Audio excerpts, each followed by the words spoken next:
청구인 대리인 이광범 변호사입니다.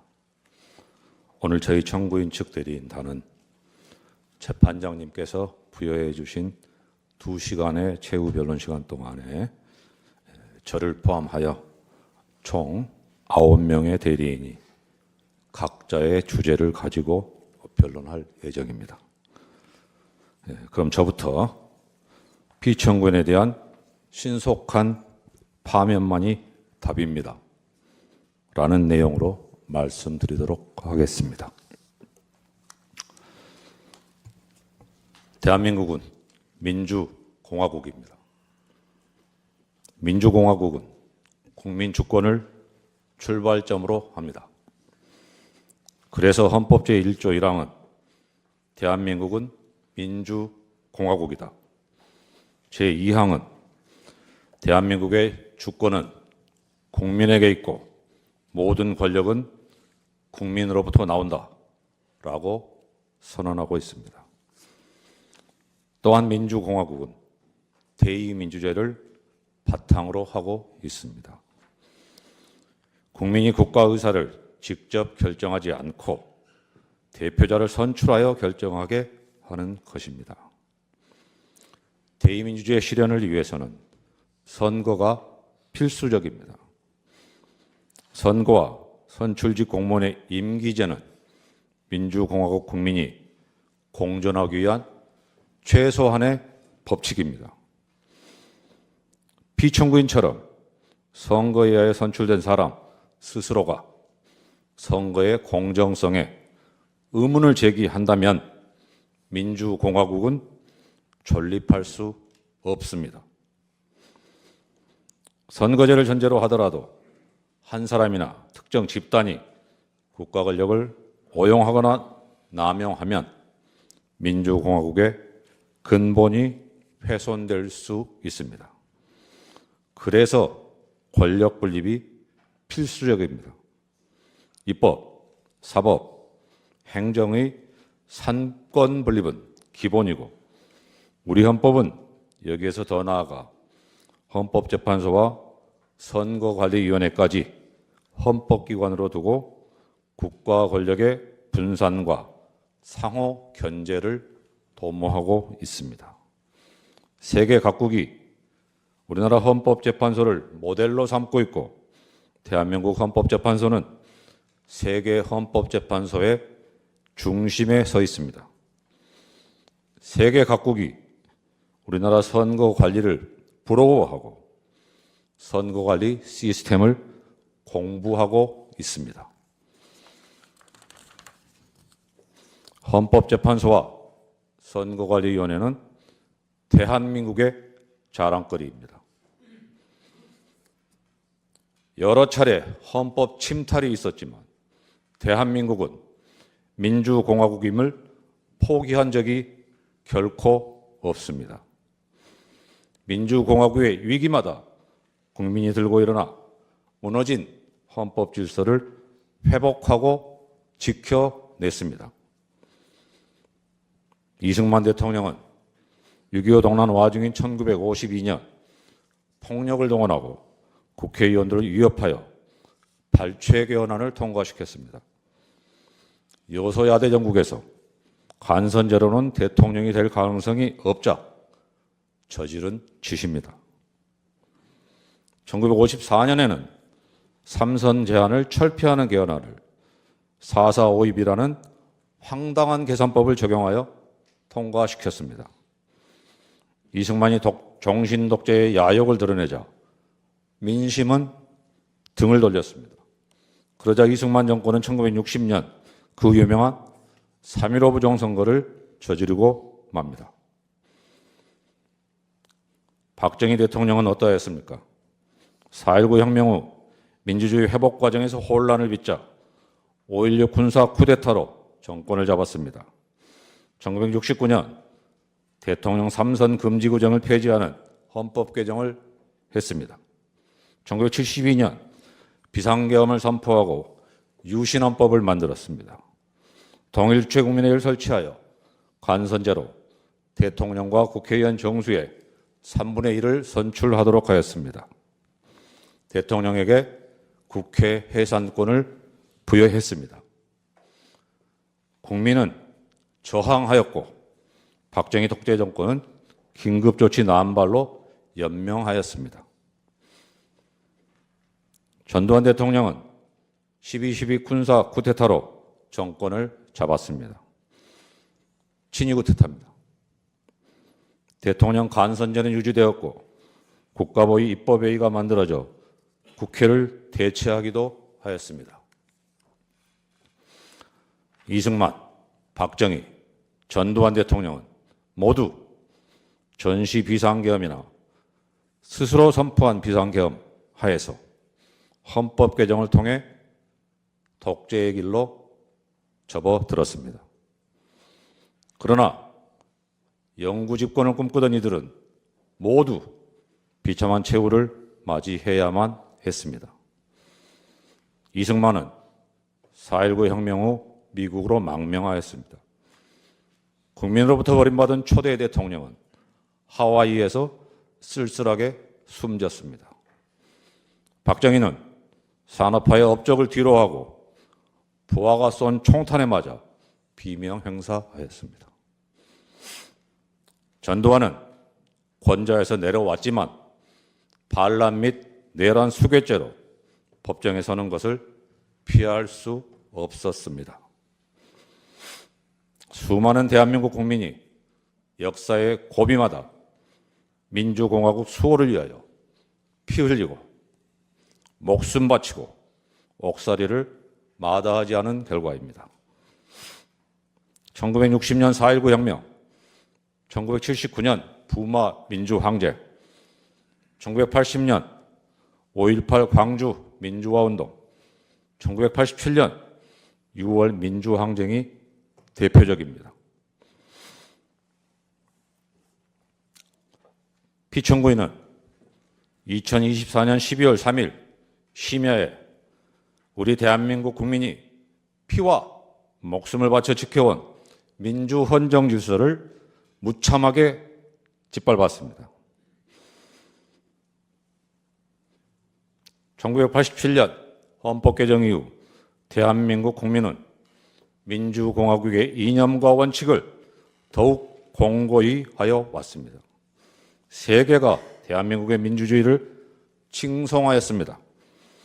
감히 현직 대통령에 의한 헌법 파괴와 민주공화국 전복 행위가 있을 것이라고는 꿈에도 생각하지 못했습니다.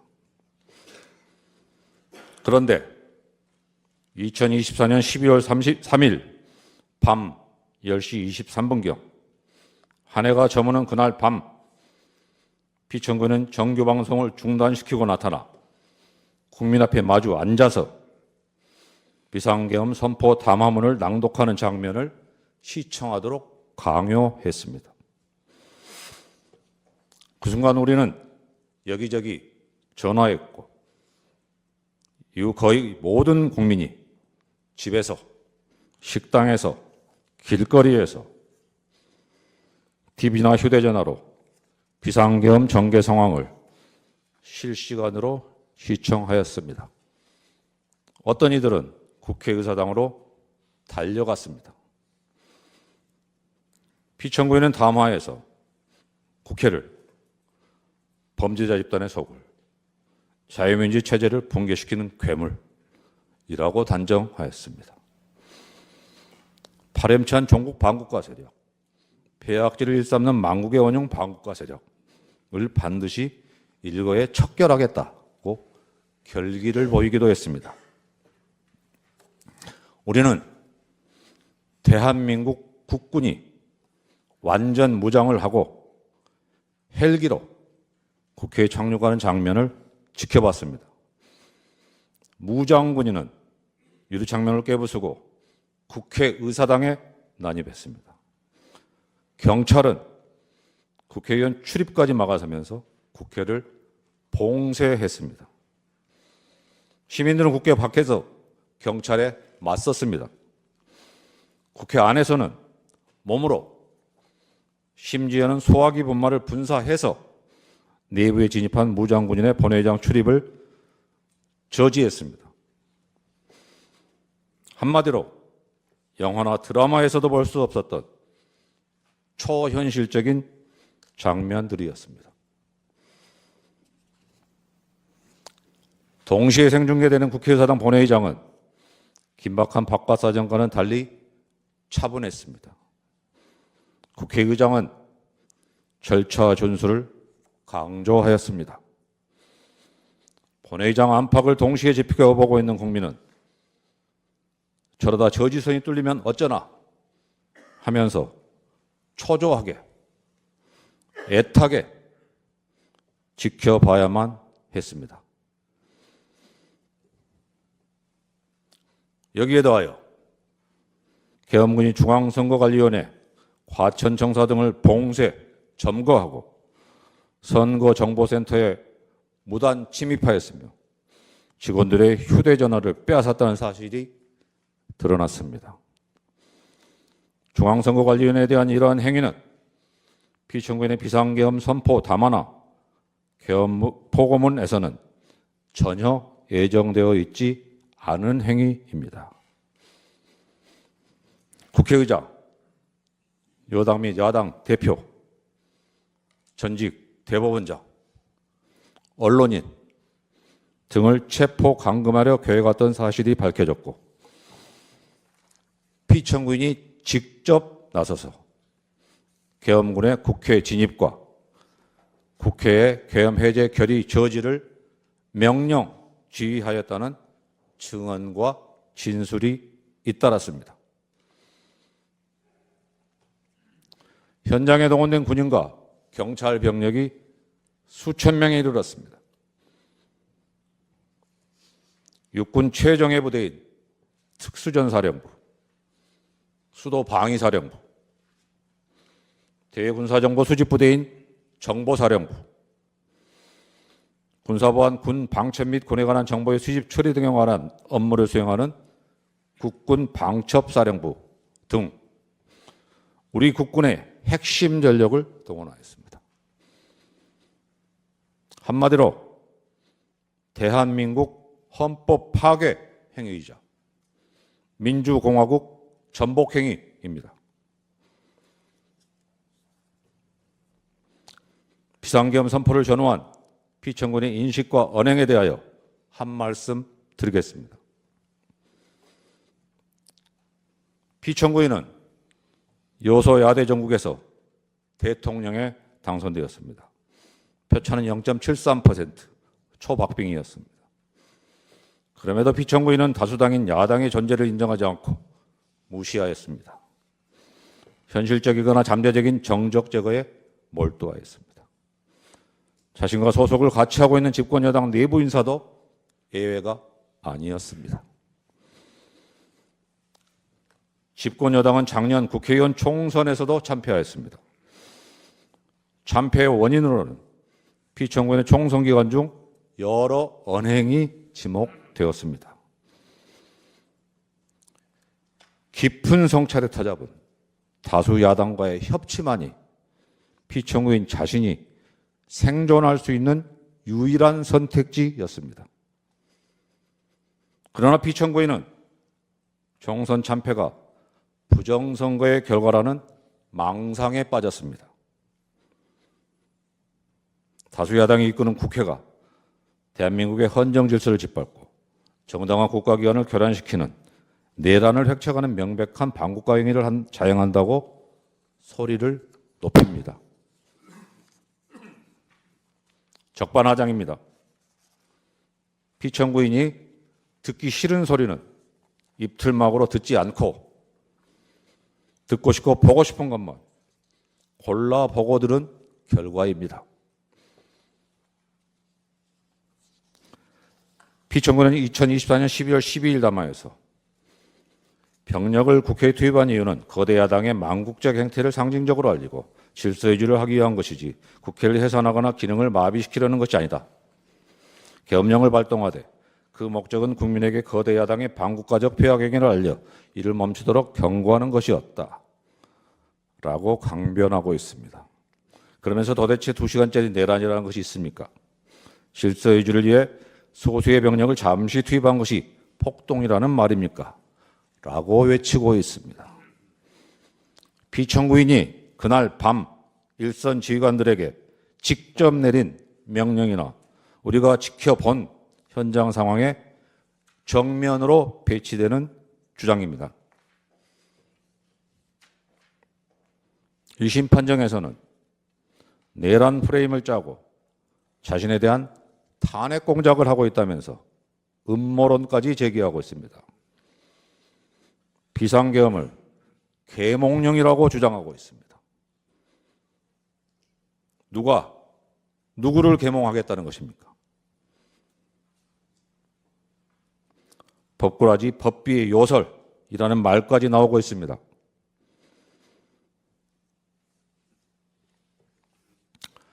그래서 우리는 피청구인에게서 이승만, 박정희, 전두환을 연상할 수밖에 없는 것입니다.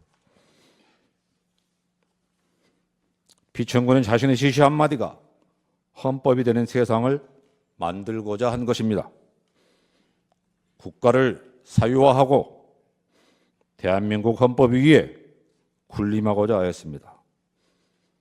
우리는 이것을 독재라고 부릅니다. 피청구인이 비상계엄을 선포하는 그 순간 피청구인은 더 이상 민주공화국 대한민국의 대통령이기를 스스로 포기한 것입니다.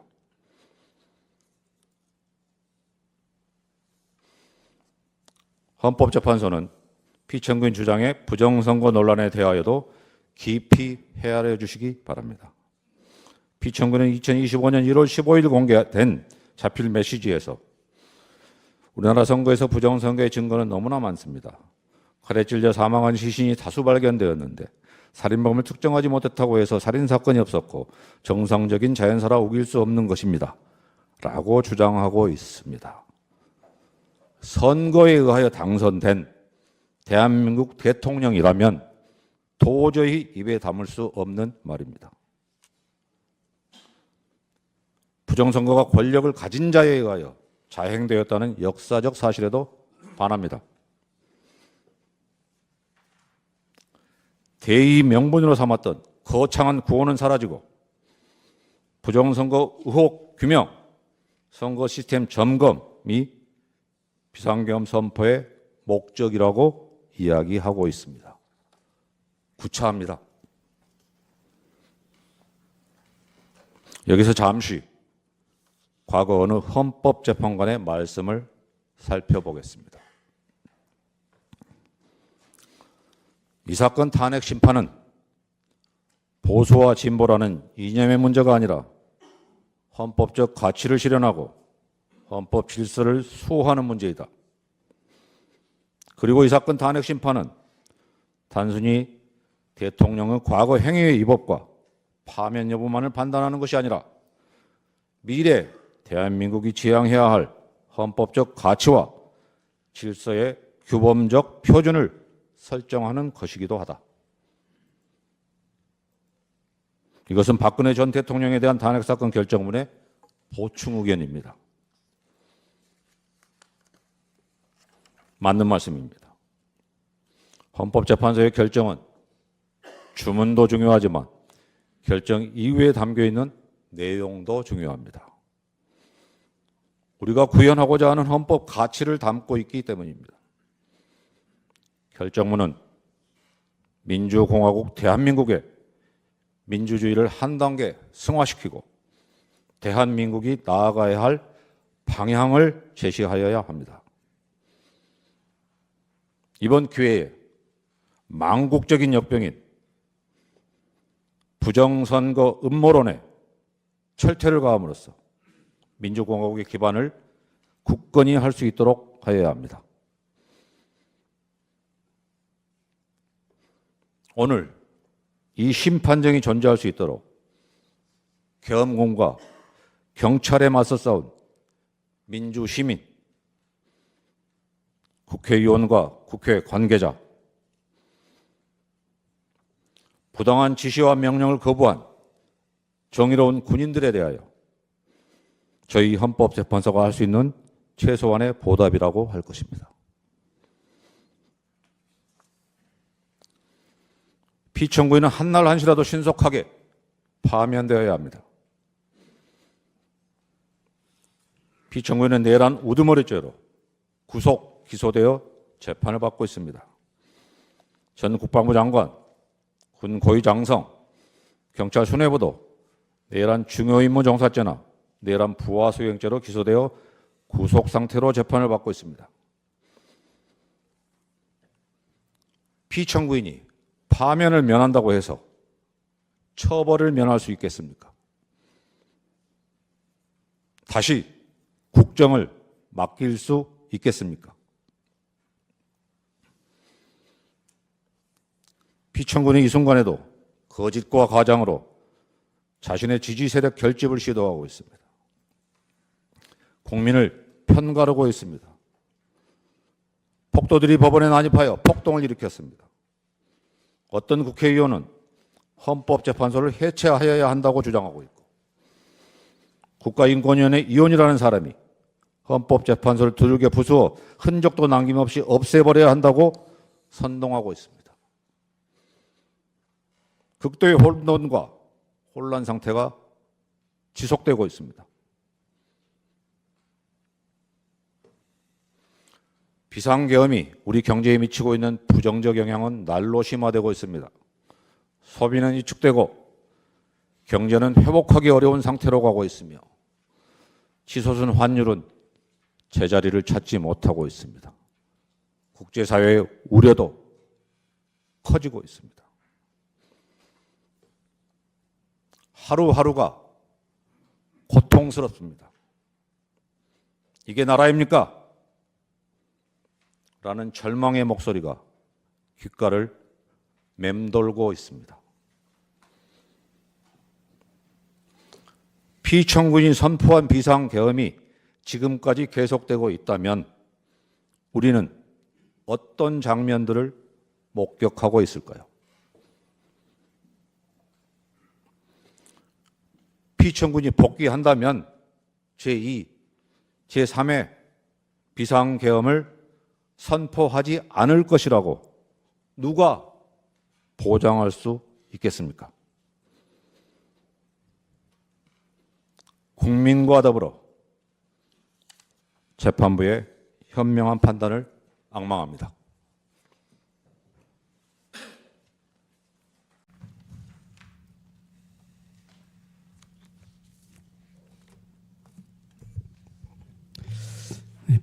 청구인 대리인 이금기 변호사입니다.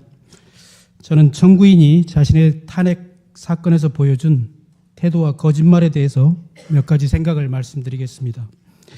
경호처와 공수처의 대치와 국민들의 철야 농성에도 관저에 숨어 있다가 계엄 43일 만에 체포되자 피청구인은 그제서야 제3차 변론기일에 직접 나왔는데 그 첫 일성부터가 거짓말이자 위선이었습니다. 피청구인은 저는 철들고 난 이후로 지금까지 특히 공직 생활을 하면서 자유민주주의라는 신념 하나를 확고히 가지고 살아온 사람입니다라고 말했습니다. 종북 반국가 세력을 일거에 척결하고자 비상계엄을 선포한다고 무섭게 말했던 사람의 입에서 나온 말이라고는 도저히 믿기지 않았고 큰 기대를 하지는 않았지만 또다시 절망을 느꼈습니다. 다만 비상계엄을 전가의 보도처럼 생각하는 사람이라면 이 심판 청구는 결국 인용이 되고 말 것이라는 확신이 드는 순간이기도 했습니다. 그날 재판관님께서는 두 개의 질문을 하셨는데 첫 번째는 비상입법기구 예산을 지시했는가였고 두 번째는 수방사령관과 특전사령관에게 국회의원을 끌어내라고 지시했는가였습니다. 기재부 장관에게 쪽지를 준 적이 있는지 이런 간단한 질문에도 피청구인은 준 적도 본 적도 없다고 하면서도 국방부 장관에게 자신의 책임을 떠넘기는 변명을 장황하게 늘어놓았습니다. 사령관들에게 국회의원들을 끌어내라고 지시한 적이 있느냐는 두 번째 질문에는 없습니다라고 변명 없이 간결하게 답변하는 모습이 오히려 구차해 보이지는 않았습니다. 처음으로 출석해서 했던 첫 일성부터가 거짓말이라는 것은 누구라도 팩트체크가 가능할 정도입니다.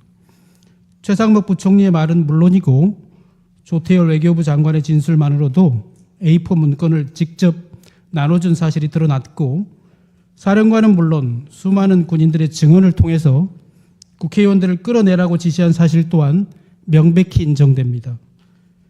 피청구인 때문에 내란의 공범이 되어 구속된 어떤 군인은 자신의 일생이 송두리째 무너지게 된 이 상황에서도 자신의 명령에 따랐던 부하들에게만큼은 화가 미치지 않게 해달라고 호소하고 있는 것과는 너무나도 다르게 거짓말로 자신의 죄를 감추려 하고 자신이 망쳐놓은 군인과 부하들에게 자기의 죄마저 뒤집어 씌우는 모습을 보고 또 한 번 실망을 금할 수가 없었습니다. 피청구인이 구치소에서 재판소로 출석하는 날에는 수백, 수천의 경찰관들이 동원이 되고 국민들은 이쪽과 저쪽으로 편이 갈려서 나라가 쪼개질 것만 같고 저 같은 일개 서생조차도 나라 꼴이 걱정이 되는 판인데 청구인은 걱정도 안 되는지 재판소에 와서도 심판정에는 들어오지도 않거나 재판이 시작하기도 전에 다시 돌아가 버리는 것을 보면서 이 나라 공무원들의 노고는 안중에도 없고 국민들의 시선 따위는 아랑곳하지 않는 모습도 지켜봐야만 했습니다. 피청구인은 대통령 취임식에서 대통령으로서의 직책을 성실히 수행할 것을 국민 앞에 엄숙히 선서합니다라고 했지만 어쩌면 그 선서부터가 거짓이고 위선이었을지도 모른다는 생각이 듭니다. 대통령으로서 국민 앞에서 직무상의 거짓말을 하지 않고 진실해야 하는 것은 단순한 도덕적인 요청이 아니라 헌법적 요구이자 법적인 의무인 것입니다. 미국 제37대 대통령 닉슨은 단지 거짓말을 했다는 이유만으로 탄핵 위기에 몰렸고 결국 대통령직에서 사임해야만 했습니다. 피청구인은 자신의 잘못을 인정하지 않고 거짓말을 하는 것도 모자라서 그날의 진실을 고백하고 처벌을 감수한 군인들과 부하들을 거짓말쟁이로 몰고 탄핵과 내란을 공작하고 있다고 공격하였습니다. 그래서 이 사건은 마치 진실게임 같은 것이 돼버렸습니다. 피청구인이 한 거짓말 때문에 온 국민이 듣기평가를 받아야 했던 적도 있고 심지어는 출근 행렬도 거짓이라는 의혹도 있습니다만 그것이 탄핵 사유는 아니므로 논외로 하겠습니다. 그렇지만 이 재판은 피청구인의 말과 언어가 처음으로 진실했는지 아니면 거짓이었는지가 공식적으로 확인되는 의미를 갖고 있다고 생각합니다.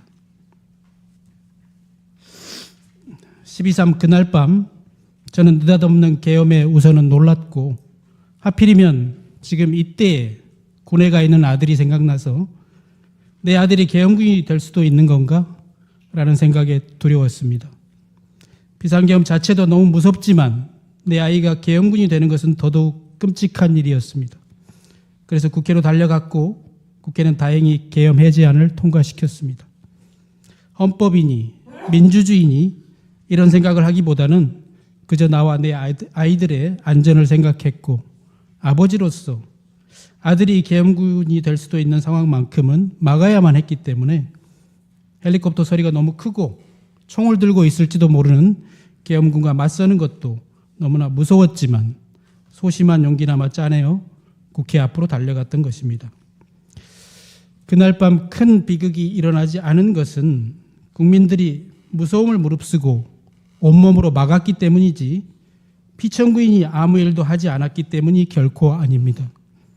만약 그를 막지 못했다면 우리 아이는 지금쯤 계엄군이 되어 있을지도 모르고 포고령이 무서워서 처단받을까 봐 무서워서 친구들과 카톡도 마음대로 하지 못하고 있을지도 모릅니다. 청구인 대리인에게 앞서서 저 또한 국민의 한 사람으로서 아들을 계엄군으로 만들려고 했던 피청구인에게 말할 수 없는 분노와 배신감을 느낍니다. 그리고 두려움을 느낍니다. 저는 아직 대통령의 신분인 피청구인의 앞에서 이렇게 말하고 있는 지금도 솔직히 떨리고 무섭습니다. 주권자를 배신한 피청구인을 심판하는 공개된 이 법정에서조차도 그가 두려운 것은 그가 아직 이 나라의 대통령이기 때문입니다. 존경하는 재판관님, 그날 국회가 해제안을 결의하고 다소 안도하는 심정으로 집에 가는 길에 여의도 공원의 낡은 비행기 한 대를 보았습니다. 8.15 해방 이후에도 김구 주석과 임시정부 요인들은 고국에 돌아오지 못하고 있다가 그의 겨울이 되어서야 일반인의 자격으로 이 비행기를 타고 당시 여의도 공항인 이곳에 내렸다고 합니다. 누군가는 부수고 무너뜨리고 팔아먹고 반대로 누군가는 지키고 세우고 뺏기고 또 빼앗겨도 끝까지 되찾고자 하는 것, 그것이 과연 무엇일까요? 그것은 바로 피청군이 말한 자유민주주의 시민으로서의 자격증, 바로 주권이라고 생각합니다. 나는 지금 부수고 무너뜨리고 빼앗는 자리에 서 있을 것인가? 아니면 지키고 세우고 되찾는 자리에 서 있을 것인가? 를 생각하면서 변론을 마치겠습니다. 감사합니다. 존경하는 헌법재판소 재판관님, 국회 소추위원 국회 법제사법위원장 정청래입니다. 대한민국의 운명을 좌우할 현직 대통령에 대한 탄핵 사건을 심리하시는 동안 그 역사적 중압감에 얼마나 노후가 많으셨습니까? 민주주의와 헌법 수호에 대한 열정으로 일관해 오신 재판관님들의 노고와 헌신에 국민의 한 사람으로서 경의를 표합니다. 대한민국 민주주의와 국가 발전을 위하여 피청구인 윤석열은 파면되어야 합니다. 12.3 내란의 밤, 전 국민이 TV 생중계를 통해 국회를 침탈한 무장한 계엄군들의 폭력 행위를 지켜보았습니다. 하늘도 알고 땅도 압니다. 하늘은 계엄군의 헬리콥터 굉음을 똑똑히 들었고 땅은 무장한 계엄군의 군합발을 보았습니다. 호수 위에 떠있는 달 그림자도 목격자입니다. 전 국민이 목격자고 전 세계 외신들도 한국의 비상계엄 친위 쿠데타를 실시간으로 타전했습니다. 내란 우두머리 피의자 윤석열을 파면해야 될 필요하고도 충분한 조건은 이미 성숙되었습니다. 대한민국 5천만 국민이 생각이 다 같을 수 없습니다. 남녀가 다르고 태어난 일시가 다르고 태어난 지역과 환경과 문화도 다릅니다. 그래서 생각도 다르고 의견도 주장도 다릅니다. 그러나 다른 것과 틀린 것은 구별되어야 합니다. 내 생각과 다르다고 다른 사람이 틀린 것이 아닙니다. 내 생각과 다르다고 차별해서는 안 됩니다. 정치적 견해가 다르다고 혐오, 멸칭하고 탄압해서도 안 됩니다. 더군다나 권력을 악용해 상대방을 탄압, 제거, 수거 대상으로 삼아서는 안 됩니다. 한 사람이 천하고 우주라 했습니다. 밤하늘에 떠 있는 별처럼 국민 한 사람 한 사람은 다 존중받아야 합니다. 이것이 헌법 제10조 모든 국민은 인간으로서의 존엄과 가치를 가지며 행복을 추구할 권리를 가진다. 국가는 개인이 가지는 불가침의 기본적 인권을 확인하고 이를 보장할 의무를 진다는 헌법의 기본권 조항들을 관통하는 근본 원칙입니다. 대한민국은 국민 주권 영토로 구성되어 있습니다. 국민이 곧 국가입니다. 국민은 국가를 사랑하고 국가는 국민의 생명과 재산, 안전을 보장해야 합니다. 국민은 국가를 사랑하기에 애국가를 부르고 국기에 대한 맹세를 합니다. 대한민국 국민들은 생각이 달라도 애국가와 태극기를 사랑합니다. 국가를 위하여 개인을 희생하면서 헌신 봉사하는 애국심은 대한민국 국민이 1등입니다. 대한민국 국민은 나라를 사랑합니다. 임진왜란, 일제강점기, 한국전쟁, 군부 독재로부터 나라를 지킨 것도 국민이고 나라를 발전시킨 것도 국민입니다. 허리띠 졸라매며 자식들 교육시켜 오늘날의 민주화와 산업화를 이룬 주인공은 우리의 할아버지, 할머니, 어머니, 아버지 국민들이었습니다. 영화 기생충, 오징어 게임, BTS의 나라, 문화 강국, 올림픽 금메달의 스포츠 강국 대한민국을 이룬 것은 자랑스러운 우리의 아들, 딸 국민들이었습니다. 나라를 지킨 것도 국민이고 나라를 발전시킨 것도 국민입니다. 나라의 주인도 국민입니다. 대한민국 국민은 헌법을 사랑합니다. 헌법은 생각과 주장, 의견이 다를 때 대한민국은 이 방향으로 가자고 결정해 놓은 대국민 합의 문서입니다. 국민 전체의 약속이자 국민이 지켜야 할 국가 이정표입니다. 헌법은 나침반입니다. 헌법은 국민이고 애국가이고 태극기입니다. 대한민국 국민 누구도 헌법 위에 군림할 수 없습니다. 대한민국의 주권은 국민에게 있고 모든 권력은 국민으로부터 나온다는 것. 이것이 헌법 제1조 민주공화국의 헌법 정신입니다. 그런데 나라와 헌법을 사랑하는 국민을 총칼로 죽이려 했고 피로써 지켜온 민주주의를 짓밟고 피를 잉크 삼아 한자 한자 찍어 쓴 헌법을 파괴하려 했던 사람이 있습니다. 피로 쓴 민주주의 역사를 혀로 지우려 했습니다. 총칼로 헌법과 민주주의 심장인 국회를 유린하려 했습니다. 지금 이 탄핵 심판정에 있는 피청구인 윤석열입니다. 헌법수호 최후의 보루 헌재 재판관님, 프랑스 공화국은 관용으로 건설되지 않았습니다. 민족 반역자에게는 공소시효가 없다며 나치 부역자를 끝까지 추적해 무관용으로 처벌하였기에 역설적이게도 프랑스는 관용의 나라, 똘레랑스의 나라가 될 수 있었습니다. 오늘날 문화예술의 강국 프랑스는 이렇게 건설되었습니다. 이에 반해 우리는 1945년 8.15 광복 이후 반민특위의 좌절로 친일 부역자를 처벌하지 못했고 그 결과 정의와 불의, 애국과 매국, 민주주의와 독재가 혼재되어 민주주의에 대한 도발과 준동이 끊이지 않았습니다.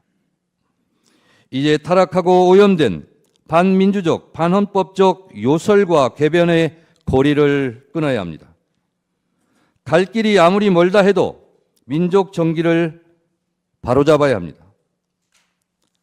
평화와 문화가 꽃피는 문화예술의 강국은 민주주의 토양에서 자라는 나무입니다. 민주주의 기초는 국가 발전의 토대입니다. 민주주의 발전 과정이 국가 발전의 과정입니다. 민주주의 정착 없이 국가 발전을 이룬 나라는 없습니다. 선진국 중에서 독재 국가는 없습니다.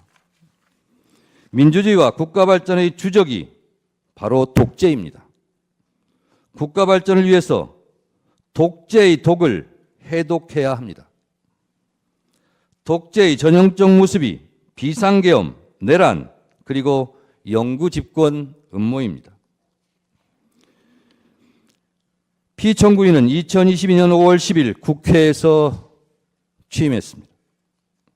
헌법 제69조에 따라 나는 헌법을 준수하고 국가를 보위하겠다는 선서를 하고 대통령에 취임했습니다.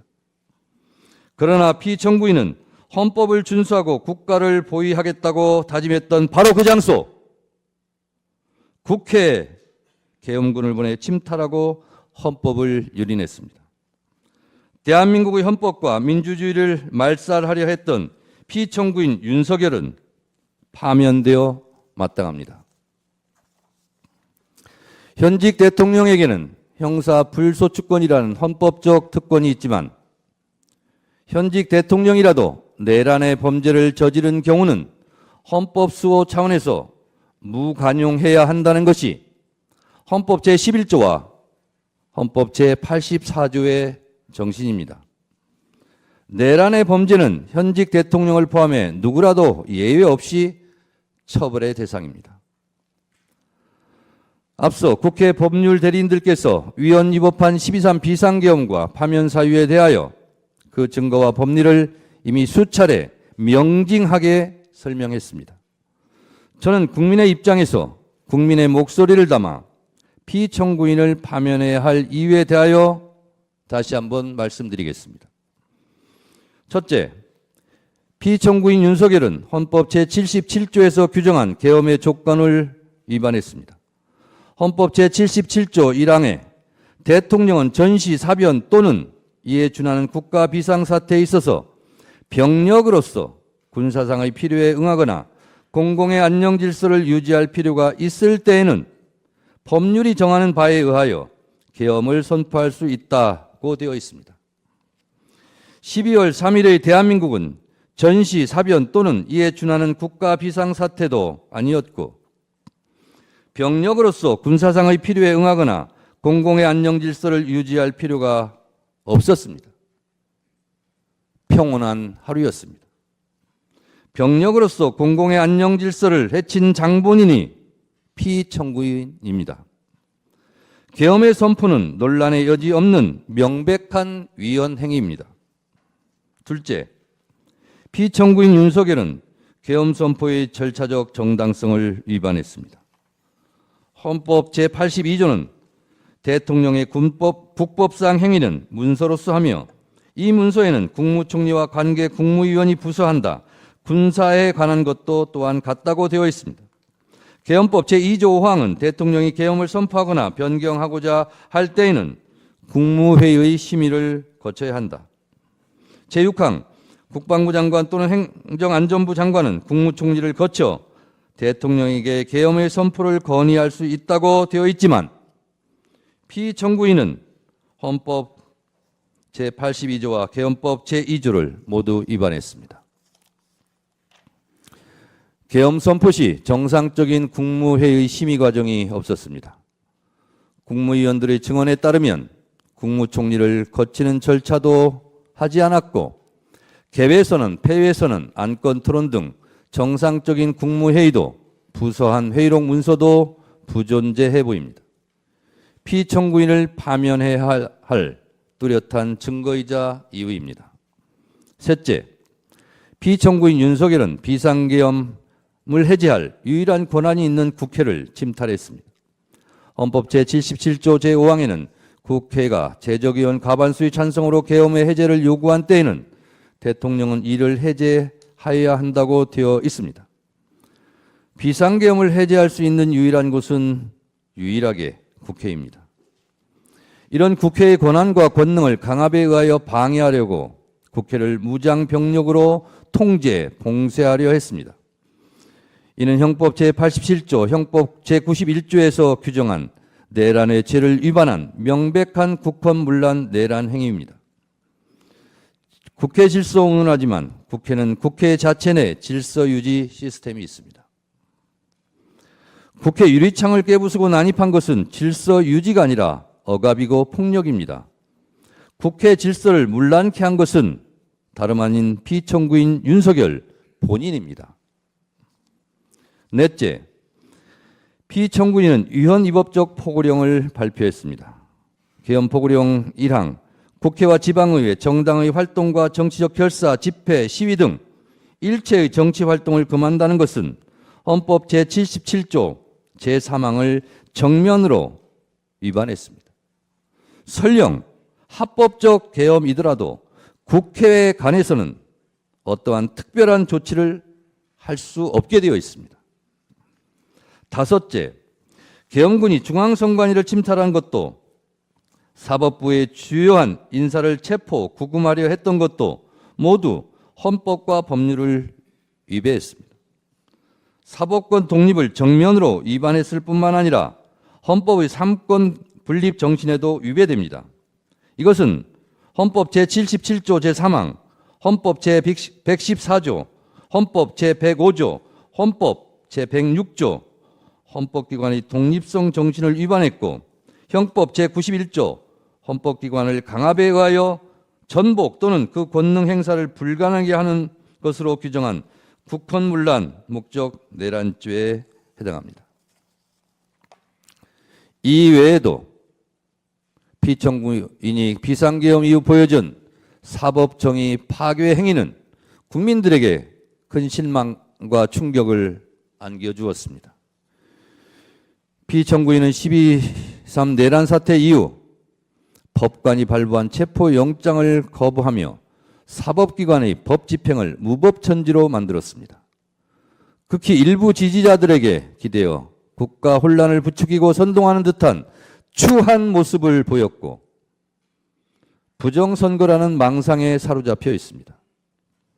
부정선거 음모론은 제가 보기에 계엄 선포문에도 없던 사후 알리바이에 불과합니다. 만에 하나 그가 다시 복직하면 또다시 비상계엄을 일으킬지도 모른다는 의심을 받기에 매우 충분한 위험한 인물입니다. 존경하는 헌법재판관님, 피청구인 윤석열에 대한 헌법과 법률 위반 행위는 두 차례의 준비 절차와 오늘 11차 변론 기일에 이르기까지 엄격한 심리를 거친 서증과 영상, 16명 증인들의 증언에 의하여 충분히 입증되었다고 생각합니다. 이쯤 되면 피청구인은 위헌 위법한 비상계엄에 대해 반성과 성찰을 통해 국민들에게 진정으로 머리 숙여 사과해야 마땅합니다. 사람이라면 양심이 있어야 합니다. 그러나 피청구인은 대국민 사과는커녕 경고성 짧은 계엄이었다느니 아무 일도 일어나지 않았다느니 변명합니다. 이로 인해 국민들은 계엄 선포의 당시의 충격, 그 이상의 충격을 받고 있습니다. 일찍 끝난 계엄이 피청구인의 공로입니까? 사상자 없이 끝난 계엄이 피청구인의 자랑입니까? 계엄의 피해를 그나마 줄일 수 있었던 것은 국회로 달려온 시민들, 계엄군을 막아선 국회 보좌진들, 장갑차를 막아선 시민들 덕분입니다. 본인도 실토했듯이 명백한 불법 명령에 소극적으로 저항했던 군인, 계엄 해제를 위해 목숨 걸고 담을 넘었던 국회의원들의 합작품입니다. 경고성 계엄이고 아무 일도 안 일어났으니 또 계엄을 하시겠습니까? 사람이라면 염치가 있어야 합니다. 대한민국은 이미 군사 독재와 비상계엄에 대한 아픈 상처를 품고 있습니다. 우리 국민들은 1980년 5월 광주를 핏빛으로 물들였던 전두환 신군부의 비상계엄을 생생히 기억하며 살아가고 있습니다. 왜 찔렀지? 왜 쏘았지? 트럭에 싣고 어딜 갔지? 망월동의 부릅뜬 눈으로 대한민국의 민주주의를 지켜보고 있습니다. 이 광주 학살의 상흔과 그 정신들이 45년 후 내란의 밤 국회를 지켜주었습니다.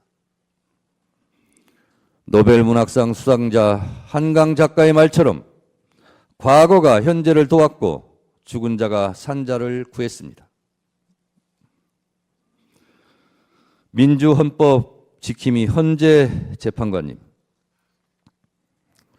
피청구인은 비상계엄 긴급 담화문에서 국회는 범죄자 집단의 소굴이 되었고 자유민주주의 체제 전복을 기도하고 있고 국회가 자유민주주의 체제를 붕괴시키는 괴물이 된 것 같다. 대한민국이 당장 무너져도 이상하지 않을 정도 풍전등화의 운명에 처해 있다. 우리 국민의 자유와 행복을 약탈하고 있는 파렴치한 종북 반국가 세력들을 일거에 척결하고 자유 헌정 질서를 지키기 위해 비상계엄을 선포한다고 했습니다. 피청구인에게 묻고 싶습니다. 지금도 2024년 12월 대한민국이 당장 무너져도 이상하지 않을 정도로 풍전등화의 운명에 처해 있었다고 생각하십니까? 혹시 명태균 황금폰으로 인한 본인만의 위기는 아니었습니까? 국회가 범죄자의 소굴입니까? 국회가 반국가 세력입니까? 국회가 종북 반국가 단체라면 총선에서 투표한 국민들도 반국가 종북 세력이란 말입니까?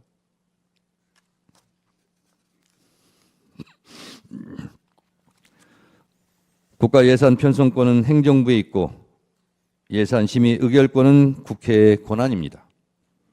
용처를 소명하지 못해 국민 혈세 낭비로 지목되었던 검찰 특수활동비를 삭감했다고 계엄을 한다면 과학기술 분야 R&D 예산을 대폭 삭감한 피청구인은 누가 응징해야 합니까? 1%도 되지 않는 국가 예산을 깎았다고 비상계엄을 한다면 매년 비상계엄을 해야 하는데 헌재에서 탄핵이 기각되면 또 비상계엄을 할 작정입니까? 위헌 위법한 고위직 공무원들을 탄핵할 권한은 국회에 있습니다. 국회의 엄연한 합법적 탄핵 권한을 말씀하시는데 피청구인도 국회의 권한에 따라 탄핵되었고 법률적 절차에 따라 지금 이곳에서 탄핵 심판을 받고 있습니다. 피청구인 역시 헌법과 법률에 따라 20여 차례나 거부권을 행사했지 않습니까? 김건희 특검법, 최혜병 특검법 등 본인과 아내에 대한 이해충돌이 있는 법안도 다 거부권을 행사하지 않았습니까? 국회도 대통령도 헌법과 법률에 따라 각자 권한을 행사한 것입니다. 국가기관은 헌법과 법률이 테두리 안에서 권한을 합법적으로 행사해야 합니다. 내 마음에 들지 않는다고 헌법과 법률을 깡그리 무시하고 반헌법적 내란을 획책합니까? 내 마음에 들지 않는다고 국민과 헌법에게 주먹질을 하고 린치하면 되겠습니까? 피청구인은 여야 합의가 되지 않아 거부권을 행사한다고 했습니다.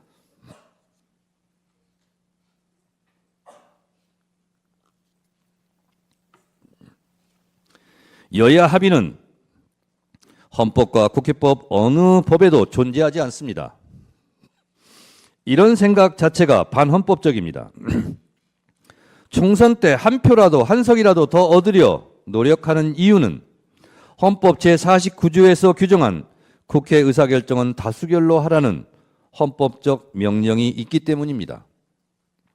여야 합의가 법 통과의 전제 조건이라면 이는 총선 민의를 부정하고 왜곡하는 반헌법적 반법률적 언동입니다.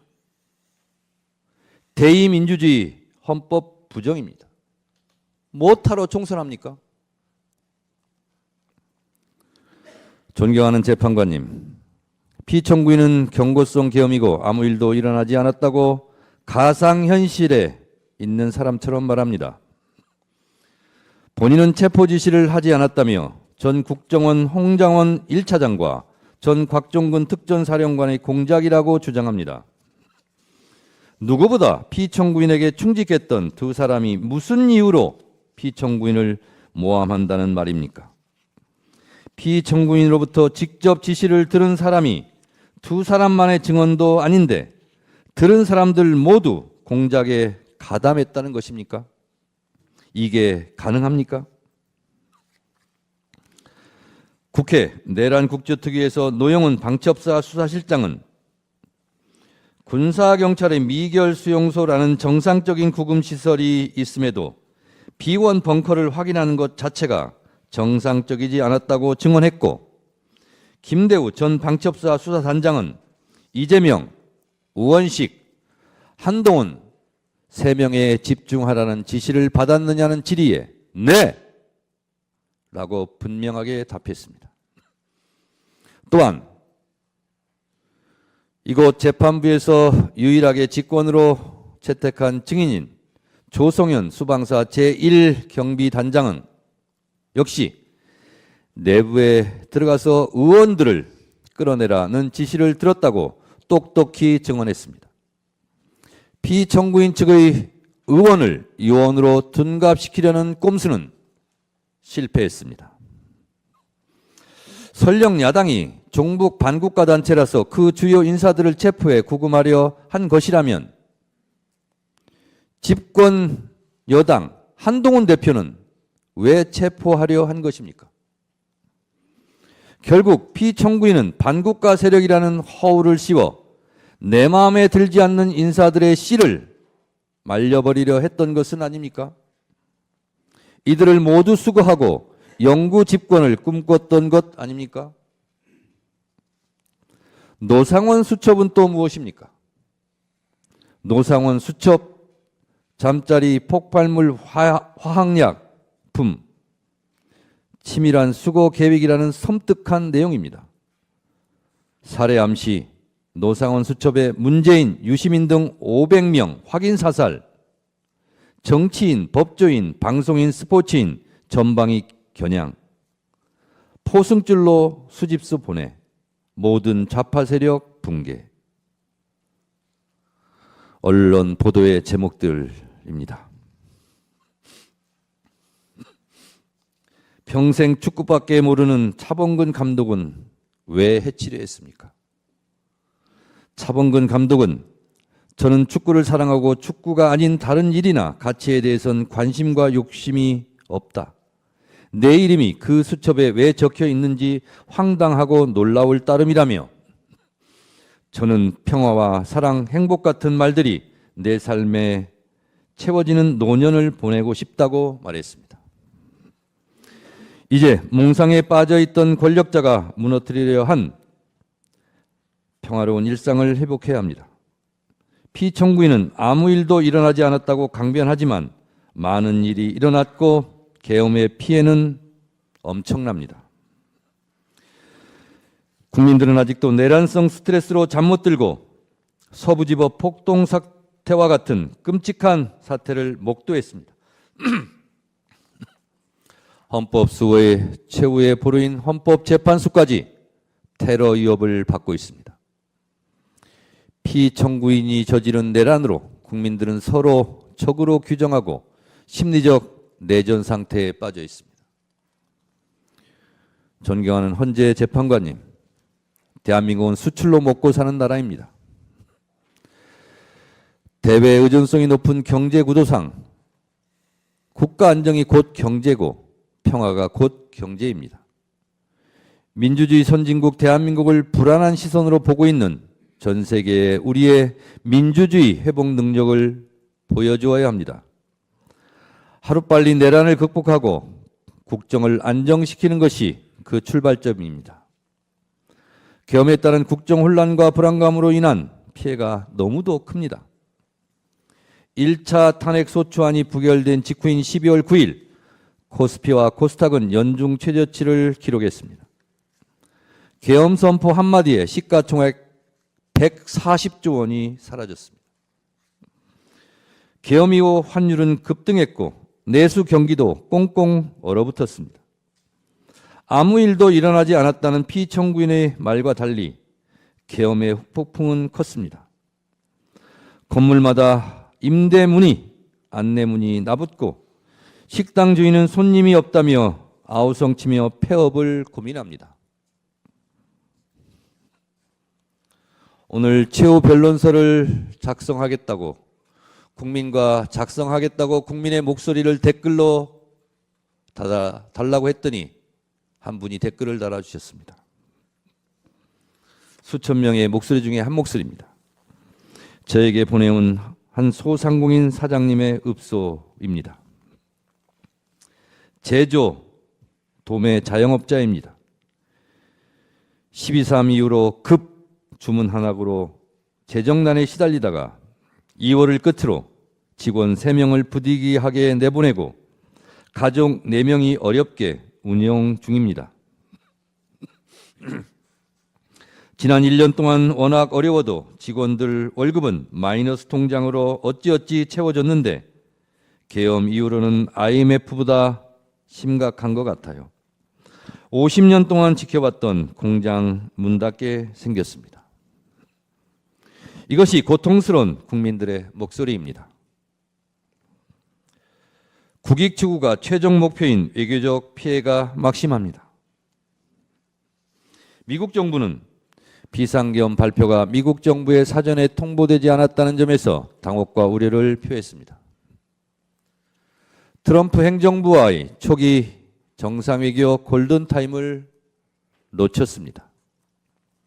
2024년 12월로 예정되었던 일본 나카타니겐 방위 대신의 방안, 2025년 연초로 예정되었던 이시바 시게루 일본 총리의 방안이 취소되었습니다. EU와 유럽 국가들은 한국의 민주주의 훼손에 대하여 우려를 표하고 있고, 스웨덴 총리 방안이 취소되고 2025년 상반기로 예정되어 있던 마크롱 프랑스 대통령의 방안도 연기되는 등 국격 실추에 따른 피해가 너무도 큽니다. 존경하는 재판관님, 비상계엄 이후 가장 큰 피해를 입은 곳은 대한민국 국군입니다. 군부 독재의 폐해를 되풀이하지 않기 위하여 우리 헌법 제87조는 군인은 현역을 면한 후가 아니면 국무위원으로 임명될 수 없다고 규정해 군의 정치적 중립을 선언하고 있습니다. 그러나 피청구인의 사적인 목적 달성을 위해 계엄군으로 동원된 군은 자신들이 지켜야 할 국민들에게 총뿌리를 겨누었다는 오명을 쓰게 되었습니다. 실추된 군의 명예를 되살려 이들이 다시 나라와 국민을 지킨다는 자긍심으로 복무할 수 있도록 해야 합니다. 그 출발점은 군의 존재 이유를 허물어뜨린 피청구인에게 응분의 책임을 묻는 것이 되어야 합니다.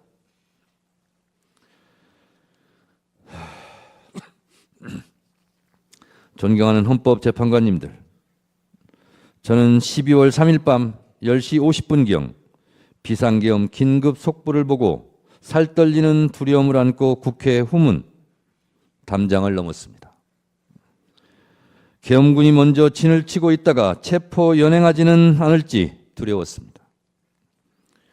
국회 운동장 근처에서 본청으로 한 발짝씩 내디딜 때마다 36년 전 1988년 9월의 밤이 마치 어젯밤 악몽처럼 떠올랐습니다. 새벽 1시 안기부에 잡혀 지금도 알 수 없는 서울 을지로 어디매쯤 한 호텔로 끌려가 수건으로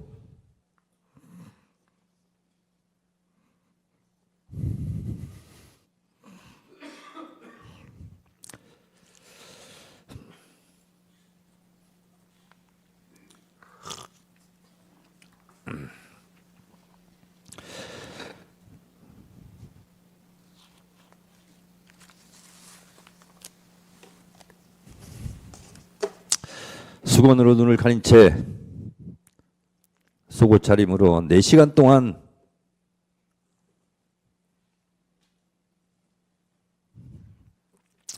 주먹질, 발길질로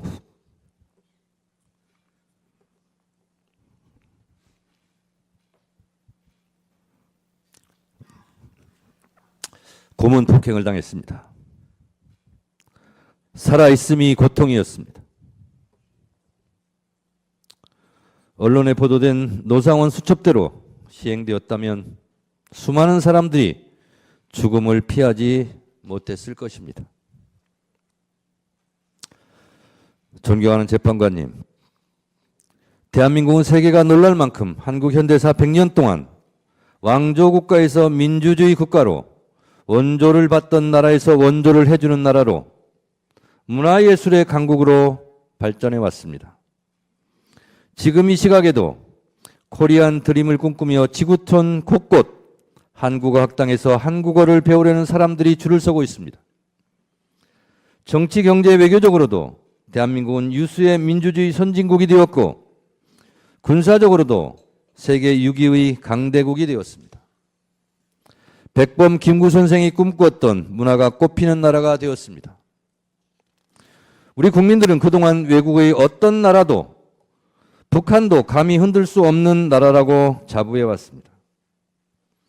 이런 자랑스러운 나라에서 현직 대통령에 의해서 국회가 계엄군에 의해 침탈당하고 정적을 제거하기 위해 친위 쿠데타를 일으키는 끔찍한 일이 생길 줄은 꿈에도 상상할 수 없었습니다.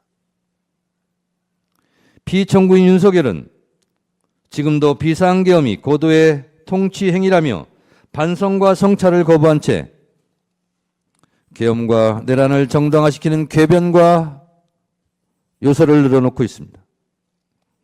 그를 파면함으로써 하루빨리 대한민국을 정상으로 돌려놓아야 합니다.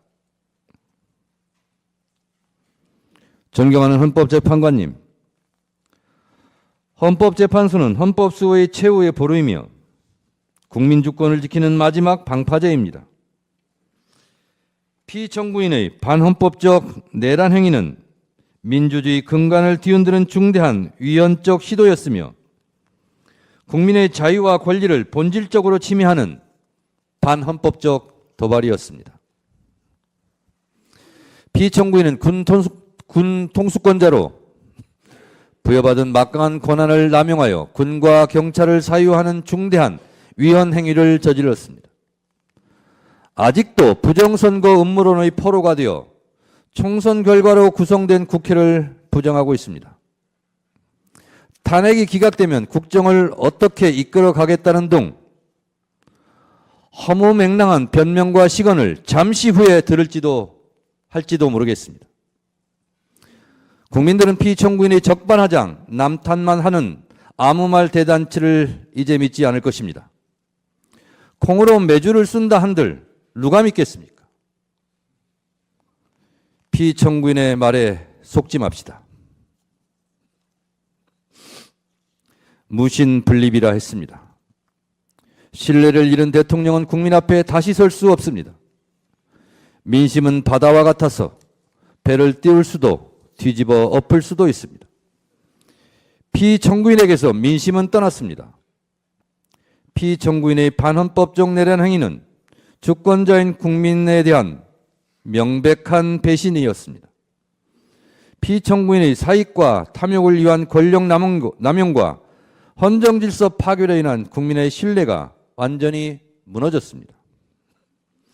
국민이 더 이상 이를 용납하지 않는 것은 너무도 당연한 귀결입니다. 피청구인을 파면하는 것은 대통령이라는 최고 권력자에게 헌법을 준수할 의무를 다시금 상기시키고 헌법의 적으로부터 헌법을 수호하는 일입니다. 헌법을 파괴한 행위에 대해서는 예외 없이 단호하게 대처한다는 것이 헌법의 준엄한 명령입니다. 민주주의 적은 민주주의로 물리치고 헌법의 적은 헌법으로 물리쳐야 합니다. 대통령의 탄핵은 결코 가볍게 결정되어서는 안 되지만 헌법과 법률이 정한 요건이 충족되고 헌법 질서를 지키기 위한 불가피한 선택이라면 이는 반드시 이루어져야 합니다. 지금 우리에게 필요한 것은 헌법 위에 군림하려는 무소불위의 왕이 아니라 절제 권력자도 잘못하면 벌을 받는다는 일반 상식입니다.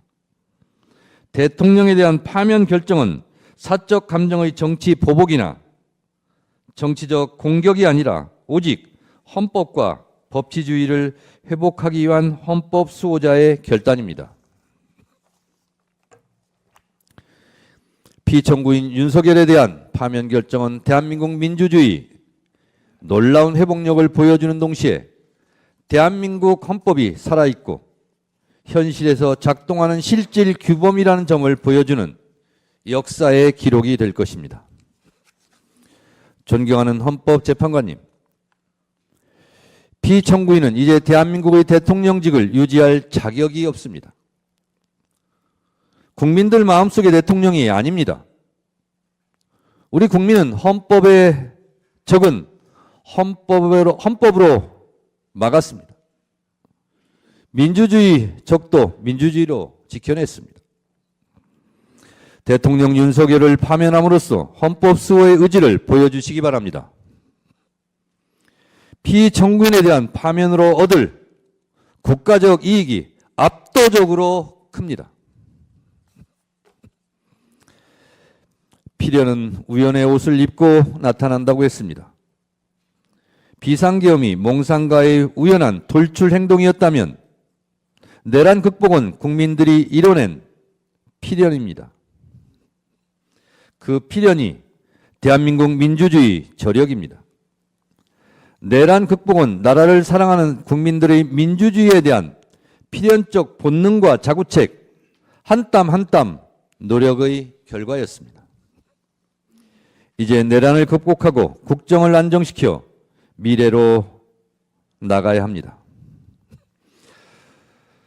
더 좋은 민주주의, 더 넓은 민주주의 광장에서 K민주주의가 만발하고 빛의 혁명으로 국민적 에너지를 한데 모아 골고루 잘 사는 나라, 잠시 멈춘 외교 안보 국방이 튼튼한 나라, 평화로운 한반도, 경제와 문화예술이 함께 발전하는 코리안 드림을 국민과 함께 꿈꾸며 다시 전진합시다.